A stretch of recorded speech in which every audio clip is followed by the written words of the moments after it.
아무리 기다려도 통신위성의 복구는 저녁쯤에나 가능할 것 같았다. 뉴스로 촬영한 내용은 결국 실시간이 아닌 녹화방송으로 밤 9시 정도에 방영될 거라고 연출자가 말했다. 위성이 망가지지 않았다면 촬영 내내 회사에 있는 모든 모니터를 통해서 사내의 얼굴이 나왔을 것이었다. 그는 통신위성의 고장이 오히려 다행이었다고 생각하며 바이어를 만나기 위해 거리로 나섰다. 촬영이 끝나자마자 원래 계획되어 있던 사무가 쏟아졌다. 그도 다른 직원들과 마찬가지로 직접 발로 뛰어야 하는 상황이었다. 2시 49분을 가리키는 대형 시계가 사람들을 감시하듯 100층짜리 건물 외벽에 붙어서 거리를 내려다보고 있었다. 건물과 건물 사이는 대중교통 수단으로 연결되어 있었다. 지상에 살던 빈민층이 지하철역으로 스며들면서 사람들은 공중에 탈 것을 만들었다. 서울에 있는 모든 건물을 오갈 수 있도록 만들어진 탈것은 초고속 열차와도 연결되어 있었다. 자신이 일하고 있는 곳의 85층에서 승객은 탈것에 올라탔다. 시속 70km로 건물 사이를 달리다 보면 어느새 초고속 열차가 있는 곳에 도착했다. 열차의 뒷공무니로 부드럽게 연결되고 나면 자리에서 일어나 갈아탈 수 있게 되어 있는 구조였다. 산에는 걷지 않고도 목적지에 갈 수 있었다. 그러나 위성이 고장났기 때문에 대중교통이 사람들로 가득 차 있으리라는 건 누구나 쉽게 예상할 수 있었다. 유일한 개인용 운송수단인 2다리로 걸어가는 게 차라리 낫겠다고 그는 생각했다. 적어도 거리를 녹여버릴 듯한 더위를 경험하기 전까지는 그랬다. 거리의 가로수는 무더운 날씨에도 싱그럽게 서 있었다. 오래전에 씨가 말라버린 그것들을 인간은 유전자 합성으로 다시 만들어냈다. 도시의 소음과 오염된 공기에도 살아남을 수 있도록 만들어진 가로수에는 눈에 띄지 않을 정도로 작은 스피커가 붙어 있었다. 그것을 통해 여름 내내 매미 소리가 흘러나왔다. 매미라는 생물을 책으로만 접할 수 있었던 사내로선 매미 소리가 듣기 싫은 소음 그 이상의 의미로 받아들여지지 않았다. 발바닥이 거리에 붙어버릴 것 같은 더위와 허공을 찢어버릴 듯이 울어대는 매미 소리. 거리를 오가는 사람은 드물었다. 건물 한쪽 구석에 쪼그려 앉아있는 노파가 시선을 사로잡았다. 때가 껴 반들반들해진 소매 끝으로 구걸을 하는 손바닥이 포개져 있었다. 10개가 있어야 할 손가락은 각각 하나씩 모자라 8개밖에 붙어있지 않았다. 그녀의 소중한 손가락을 잘라버린 건 추측컨대 고리대 금업자였을 것이다. 노파와 같이 지상에 나와 동량으로 살아가는 이들은 지하에 살고 있는 빈민층이었다. 그들 사이에서도 이권 다툼이 있었는데 바로 벌이가 괜찮은 자리를 차지하기 위함이었다. 우습게도 지상의 업자들이 거기에 끼어들어 한몫 잡아보려고 했다. 그래서 생겨난 것이 자릿세였고 제대로 상납하지 못하면 손가락이나 발가락을 잘리기 일쑤였다. 잘린 손가락 또는 발가락은 병원에 팔렸다. 그것은 선천적인 장애로 태어난 이들에게 팔리기도 했지만 때론 다른 용도로 쓰이기도 했다. 인육을 즐기는 이들에게 식용으로 팔린다는 소문이 돌기도 했던 것이다. 병원에 팔리든 식용으로 팔리든 그것은 엄청난 액수로 거래가 이뤄졌다. 건강하게 태어났고 혐오식품엔 취미가 없는 사내로선 아무런 해당 사항이 없는 일이었다. 가끔씩 그녀 곁을 지나치는 사람들도 그와 같이 무심히 바라만 볼 뿐 쉽게 동전을 건네진 않았다. 중요한 사실은 그들 대부분이 현금을 가지고 다니지 않는다는 점이었다. 엄지손가락만 있으면 모든 거래가 가능해진 시대였다. 그녀의 잘린 손가락 2개는 바로 그 엄지손가락이었다. 그는 고개를 들어 평상시보다 빠른 속도로 움직이는 대중교통을 보았다. 더위와 매미 소리 그리고 돈을 구걸하는 노파. 걸으면서 여유롭게 시간을 보내려 한 그의 생각은 여지없이 무너져버렸다. 근처 건물에 들어가 탈 것을 이용하리라 생각한 찰나 누군가가 사내의 어깨를 붙잡았다. 억센 힘에 놀라 뒤돌아본 순간 주위가 어둠에 휩싸였다. 머리에 가해진 강한 충격만 어렴풋이 느껴졌다. 모든 것이 매우 느린 속도로 제자리를 찾아갔다. 매미 소리와 같은 환청이 열에 녹아 늘어난 여처럼 들리는 듯하다가 이내 아무것도 들리지 않았다. 검은 선글라스를 쓴 선굵은 얼굴이 그의 눈에 잡혔던 마지막 이미지였다. 살짝 뜬 눈꺼풀 사이로 빛이 들어왔다. 처음엔 사방이 하얗게 보이다가 빛이 나오는 물체 하나로 초점이 모아졌다. 그것은 책상 위에 놓여있는 스탠드였고 그의 정면에 있었다. 아무런 실내 장식도 되어 있지 않은 방 안에서 그는 깨어난 것이었다. 얻어맞은 뒤통수가 욱신거렸다. 손을 가져가려는데 마음대로 움직일 수가 없었다. 그의 손목엔 수갑이 채워져 있었다. 이게 뭔가 싶어서 그는 자리에서 일어나려고 애를 썼다. 쇠와 쇠가 부딪히면서 엉덩이만 살짝 들렸다. 의자에 다시 앉아 아래를 보니 죄인에게나 적합할 것 같은 굵은 금속이 발목을 옥죄고 있었다. 바닥에 붙어있는 고리가 사슬에 연결되어 있어서 사람의 힘으론 도저히 끊어버리지 못할 것 같았다. 문이 열렸다. 한참 동안 몸을 뒤척이던 그가 동작을 멈췄다. 안으로 들어와 문을 닫고 그의 맞은편 의자에 앉은 사람은 K였다. 어떠한 감정도 섞이지 않은 눈이 사내를 쳐다보았다. 전혀 예상치 못한 친구의 등장이었다. 황당한 상황에 처한 그의 머리에서 수많은 질문이 쏟아져 나왔다. 뭔가 얘기를 나눠야 했다. 지금이며 몇 시쯤? 4시 30분. 수많은 질문은 정리가 되지 않았다. 창문이 없는 방 안을 두려운 눈으로 둘러보았다. 겁먹은 꼴이 볼만하네. 어째서 내가 이곳에? 정말 궁금한 건 그게 아닐 텐데 왜 내가 이런 곳에 잡혀왔을까? 이게 제일 궁금하겠지. 안 그래? 그는 고개를 들어 K를 살짝 보았지만 자신을 훤히 들여다보는 듯한 두 눈에 금방 시선을 피했다. 어제 내가 소개해준 여자 있지? 그년이 무슨 얘기를 하지 않던가. 어떤 대답을 듣고 싶은 거지? 그 여자는 내가 소개해 준 거잖아. 그가 도저히 이해할 수 없다는 투로 대꾸하자 K의 미간에 주름이 잡혔다. 좋아. 이제 좀 말문이 열리기 시작하는군. 먼저 그년을 소개해준 건 중요한 일이 아니야. 진짜 중요한 건 내가 테러리스트와 잤다는 사실이야. 심장이 멎는 것 같은 충격으로 사내는 눈앞이 멍해졌다. 증거를 잡아야 했어. 너 같은 놈이라면 그 정도의 미모를 그냥 놔두지 않을 거라고 생각했지. 잠결에 들은 얘기라도 좋아. 뭔가 구린 냄새가 나는 건 다 얘기해. 분명히 그런 게 있을 거야. 같이 자지 못했어. 꼬시지 못했다고. 시큰둥한 표정을 지으며 K가 콧방귀를 꼈다. 아는 것만 얘기해. 너한테 그런 여자는 하룻밤 풋사랑일 뿐이잖아. 정말이야. 어젠 성공하지 못했단 말이야. 이런 상황에서 내가 왜 거짓말을 하겠어? 답답할 노릇이었다. 앞으로 이런 식의 동문서답이 얼마나 더 지속될지 알 수가 없었다. 사내는 입을 굳게 다문 채 자신의 주장을 증명해 줄 수 있는 그녀가 나타나기만 바랐다. 진실을 아는 건 자신과 그녀뿐이었다. 이런 식으로 나가면 어쩔 수 없어. 넌 말이야. 어차피 그년과 관계를 맺었기 때문에 처리될 수밖에 없는 입장이라고. 뭘 의미하는지 알겠나? 지하도시. 그가 여자에게 들었던 유일한 정치적 발언은 6년 전에 떠돌던 지하도시의 대학살과 관련된 풍문이 전부였다. 내가 아는 건 6년 전 그 사건뿐이야. 그 사건에 관해 얘기했다는 거 그것뿐. K는 말을 끊지 않고 차분해진 눈빛으로 그를 보았다. 작중화자가 그녀인 소설 한 편을 사내는 지어내기 시작했다.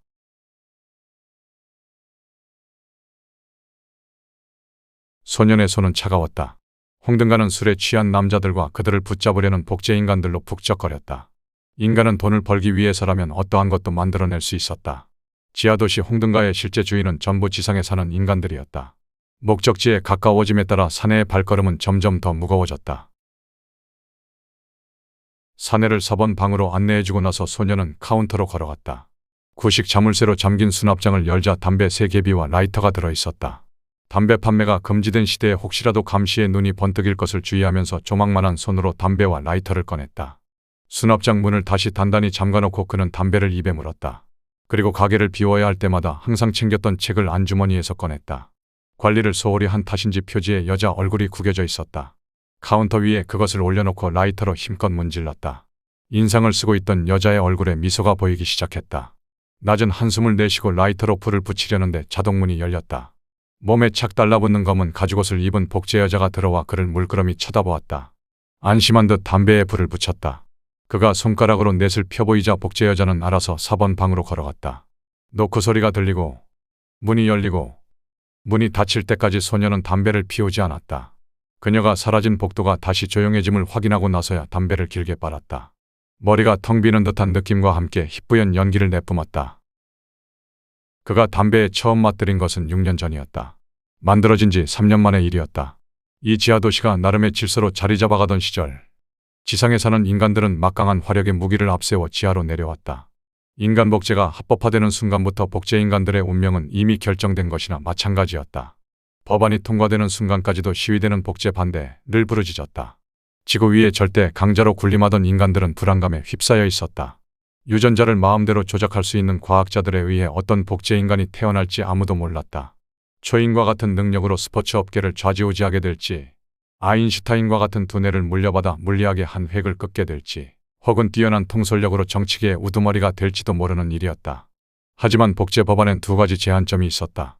절대 인간을 뛰어넘는 능력을 주지는 말 것, 인간에게 봉사하기 위한 목적으로만 복제인간을 허락하며 만들 것. 과학자 중에서 위법을 하면서까지 실험에 몰두할 인물은 없었다.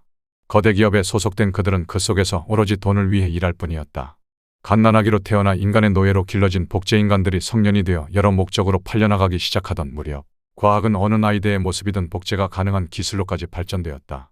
기업체에선 고객의 필요에 따라 맞춤 주문형 복제인간을 생산해냈고, 위기의식을 느낀 인간들은 거대 기업을 상대로 반기를 들었다. 복제인간의 인권을 주장하기 시작한 것이었다. 인권 문제는 급기야 정치적인 문제로까지 번졌고, 기업체에선 자사의 제품 중 일부분을 사회에 풀어놓는다는 방침으로 문제를 해결하려고 했다. 순식간에 노예에서 시민으로 살아가게 된 복제인간들은 그러나 인간의 냉대를 받으며 빈민층이 될 수밖에 없었다. 인간 사회에 더 이상 뿌리를 내릴 수 없게 된 그들은 결국 지하로 스며들었다. 당시 대중교통수단으로 사용되던 지하철역 곳곳에 터전을 이루게 된 것이었다. 지상에서 불법으로 금지된 행위들이 지하에선 버젓이 이루어졌다. 더욱 큰 문제는 지하도시의 가장 큰 고객이 지상에 사는 인간들이라는 점이었다. 게다가 지하에서 돈을 번 몇몇 복제인간들이 지상으로 올라가 상권을 장악하기 시작했다. 이에 그들의 인권을 부르짖던 인간들까지 등을 돌리자 호시탐탐 지하도시를 노리던 거대 기업과 정부는 기회를 놓치지 않았다. 모든 통로를 차단하고 일개 대대의 군 병력을 투입했다. 비밀리에 진행된 작전은 이틀이 예정된 시간이었다. 하지만 쉽게 끝날 줄 알았던 작전은 뜻밖의 저항에 부딪히면서 시간이 지체되었다. 비밀은 항상 소문을 낳게 마련이었다. 아무리 모든 정보가 통제된다고 하더라도 사람의 입까지 막을 순 없었다. 등을 돌렸던 인권단체들이 부활하기 시작했고 이에 당황한 정부는 공권력을 강화하기에 이르렀다. 대학가는 물론이고 직장에도 비밀경찰이 스며들었다. 일주일이란 시간 동안 무고한 시민들이 실종되거나 죽었다. 정부가 예상했던 시간보다 지체되긴 했으나 지하도시는 끝내 무릎을 꿇었다. 5분의 4가 폐기 처분된 그곳에서 살아남은 건 여자와 어린 소년들 뿐이었다. 평범한 삶을 살아가기 원하는 지상의 인간들은 알면서도 모른 척 대학살을 외면했다. 책을 덮었다. 소년이 들고 있는 책 표지엔 가슴이 큰 여자의 나체 사진이 붙어 있었다. 섹스 시뮬레이션 영화가 성행하는 시대에 조잡한 사진으로 만들어진 책을 볼 사람은 아무도 없었다.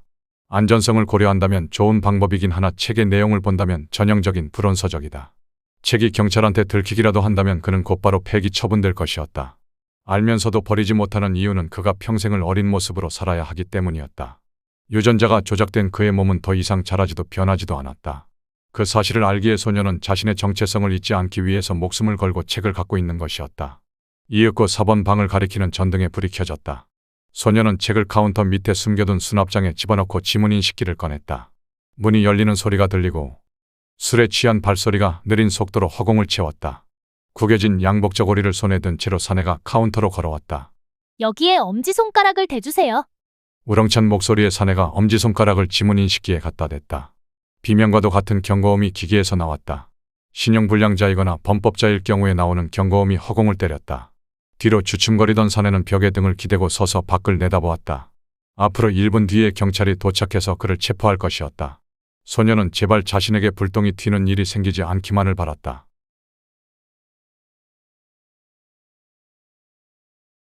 눈을 가리고 있던 천이 풀렸다. 1시간 정도 어둠에 익숙해진 시야로 저물어가는 태양빛이 강렬하게 들어왔다. 오금이 저려오는 공포 속에서도 주위의 공기가 사뭇 다르다는 걸 사내는 느꼈다. 오염된 공기를 인공적인 방법으로 정화시킨다 해도 그것은 또 다른 오염물질을 생산해낼 뿐이었다. 그는 K가 원하는 대답을 하려고 최대한 노력했다. 듣지도 못한 그녀의 이력을 조작했고 아침에 발생한 통신위성 테러와 관련된 얘기도 언뜻 들어본 것 같다며 거짓말을 해댔다. 만족할 만한 얘기에 K는 고개를 끄덕였다. 거짓 진술이 끝나자 K는 여러 가지 보안 유지를 위해 눈을 가릴 것이며 저녁은 집에서 먹게 될 거라고 그를 안심시켰다. 하지만 천으로 눈을 가릴 때의 미세한 떨림은 안심을 주기보다 위협적인 힘의 과시로 느껴졌다. 사내는 저항도 하지 못한 채 이곳까지 끌려왔다. K는 울창한 나무숲을 등지고 있었다. 사내의 손목에는 여전히 수갑이 채워져 있었다. K가 안주머니에 손을 집어넣었다. 움찔하는 사내를 보며 K는 담배 2개비를 꺼냈다. 자신이 먼저 담배에 불을 붙이고 나서 다른 하나를 그의 입에 물려주었다. 지하도시에서 술을 마시며 가끔 펴봤던 담배였다. 불법이라 규정된 것은 언제나 호기심이라는 매력이 따라붙게 마련이었다. 연기가 들어가자 머리가 백지 상태로 변하는 것 같았다. 취조실에서 말했던 모든 거짓이 지워지면서 새로운 종이가 깨끗한 상태로 머릿속에 채워지고 있었다. 연거푸 2모금을 빨아대던 사내가 기침을 해댔다. K는 몇 번 피우지도 않은 담배를 바닥에 버렸다. 조금만 있으면 너는 정상적인 삶을 다시 살아갈 수 있겠지. 물론 나라는 존재에 대해 알아버렸으니까 다른 곳으로 직장을 옮겨야 하겠지만. 내가 하라는 대로 다 할게. 오늘 일은 모두 있겠어. 그럼 되는 거지? 비굴하게 말을 내뱉은 그를 보며 K는 오른쪽 주머니에 손을 집어넣었다. 묵직한 무언가가 거기에 들어있었다. 그런데 말이지. 우리 같은 직종에 있는 사람들은 무엇보다도 보안이 제일 문제거든. 아주 골치 아픈 문제지. K는 단어 하나하나에 힘을 주면서 천천히 말했다. 사내는 그가 말하고자 하는 의도를 금방 눈치챌 수 있었다. 붉게 변한 하늘엔 한 마리의 새도 날지 않았다. 그런 생물이 지구상에 존재했었는지조차 잊고 사는 시대였다. 동물원의 3장에 갇혀서만 존재할 수 있는 생물. 사내는 순간 그것이 되고자 갈망했다. K의 오른손이 주머니 안에서 움찔거렸다. 초고속 열차역 플랫폼에는 퇴근을 하는 사람들로 북적거렸다. 반나절 동안 흘린 양이라곤 믿을 수 없을 정도로 온몸을 흠뻑 젖게 만든 땀이 먼지와 흙으로 지저분해진 뺨을 타고 흘러내렸다. 벤치에 앉아있는 사내 곁을 사람들은 별다른 관심 없이 지나쳐갔다. 고개를 떨어뜨린 채 눈만 들어 그들을 바라보았다. 검은 서류 가방을 든 중년 남자가 더러워진 정장 차림에 그를 보다가 눈이 마주쳤다. 슬픔보다 아픔보다 상처보다 더한 살인자의 눈빛. 누군가를 죽이지 않고선 내뿜을 수 없는 살기가 중년 남자의 시선을 질리게 만들었다. 어디에도 시선을 주지 않는 듯하면서도 바라보는 사람의 눈을 멀게 만들 것 같은 사내의 눈동자엔 피가 쏟아지던 K의 마지막 모습이 맺혀 있었다. K가 오른손을 들려고 한순간 사내는 몸을 날려 그를 덮쳤다. 몸과 몸이 포개지면서 K는 사내에게 눌려 쓰러졌다. 수갑에 묶인 두 손이 자유롭지 않았지만 다리와 몸을 이용해서 아래에 깔린 그를 공격했다. 발로 차고 무릎으로 까고 어깨로 치고 머리로 받던 사내가 이상한 낌새를 눈치챈 건 한순간이었다. 최소한의 힘으로도 자신을 쉽게 제압할 수 있었던 K가 아무런 반응도 없이 맞고만 있었던 것이었다. 자리에서 일어났다. 힘이 빠진 다리가 휘청거렸다. 그리고 그는 자리에 다시 주저앉고 말았다. 하늘을 똑바로 응시한 K의 눈은 초점이 없었다. 뒤통수에서 쏟아진 피는 노을보다 더 붉게 땅을 적시고 있었다. 그는 무릎으로 기어서 K 곁에 다가갔다. 담배를 펴서일까? 머리는 어느 때보다 맑게 느껴졌다. 수갑 열쇠를 찾기 위해 몸을 뒤지기 시작했다. 흘러내린 피를 피하면서 오른쪽 주머니에 손을 집어넣었다. 딱딱하면서 묵직한 무엇이 잡혔다. 감촉만으로도 권총이라는 걸 알 수 있었다. 손을 막 빼내려는데 또 다른 물건이 잡혔다. 작고 길쭉한 그것은 수갑 열쇠였다. 노을은 이미 어두워져서 싸늘한 밤하늘로 변해 있었다. 벤치에서 일어선 그는 엘리베이터를 타고 지상 1층에 도착했다. 건물을 빠져나와 발걸음을 옮긴 곳은 지하도시로 통하는 허름한 5층짜리 건물이었다. 그것은 뼈대만 앙상하게 남아버린 고생대의 생물처럼 도시의 변두리 한쪽을 차지하고 있었다.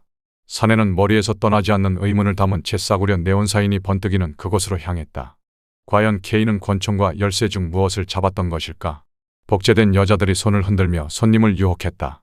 그런데 지난밤에 만났던 그녀의 이름이 뭐였더라? 죽은 K는 이름을 알았을 텐데. 동굴과도 같은 지하도시 안으로 사내는 들어갔다.